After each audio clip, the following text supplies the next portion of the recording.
In the book Shadow Philosophy, I try to give a careful and thorough account of how the controversial modern film classic, A Clockwork Orange, works on its audience to provoke questions of reality, ethics, knowledge, and art. And I show how the answers the film provides can be compared in surprising ways with answers from one of the most influential ancient philosophical texts, Plato's Republic.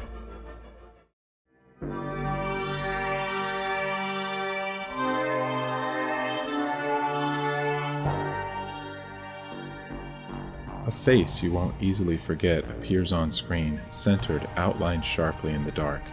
It leans forward intently so that a black bowler hat and hair below the ears frame the bright blue eyes that see you right through. It's a young man with a crooked half-smile, welcoming but far from friendly, with long, sharp, artificial lashes fixed upon the lids of his wicked right eye. Framed just to show his head and shoulders, wearing an open white button-up shirt and suspenders, he looks straight at you, motionless but for the rise and fall of his chest. This is Alex, the young and unforgettable protagonist of Stanley Kubrick's dystopian film, A Clockwork Orange.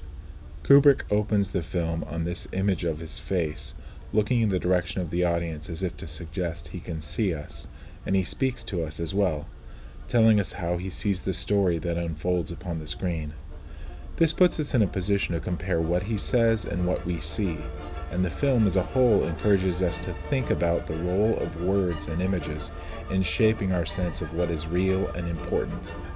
Films are fascinating not only because they allow us to escape our everyday lives, but also because they offer us a window into how we might see and experience things differently than we do. Some films do this better than others, but all films can provoke us to think about what is real and how to act in what we know. A Clockwork Orange depicts a flawed future in which criminal gangs roam the streets inflicting violence, and in which the government response to criminality is to eliminate free will, to turn criminals into beings incapable of harming anyone except themselves. Watching the film, we're driven to ask whether that response is right, whether justice is served through this kind of punishment. We might also consider the nature of free will, and given that the film itself was banned in Britain for its alleged power to corrupt kids, we're led to consider the impact of images on morality.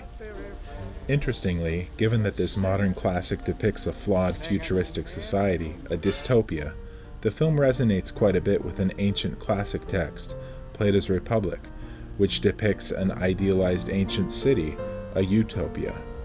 One of the most powerful images in the Republic is Plato's Allegory of the Cave, in which he compares everyday life to the experience of prisoners in a cave, who see only shadows and not true reality. Life is, in other words, like a movie. It isn't real, it's a convincing illusion. Unlike cinema, however, we can't get up and leave.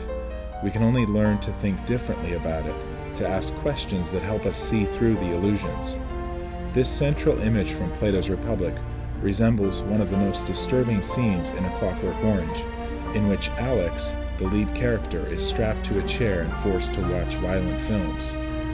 Stanley Kubrick films this scene so as to suggest that the films Alex watches assault him unwillingly, in much the same way as he had assaulted and raped women in the film. The central chapter of the book explores this idea that films and visual imagery, even films we willingly watch, can be said to violate and assault their viewers.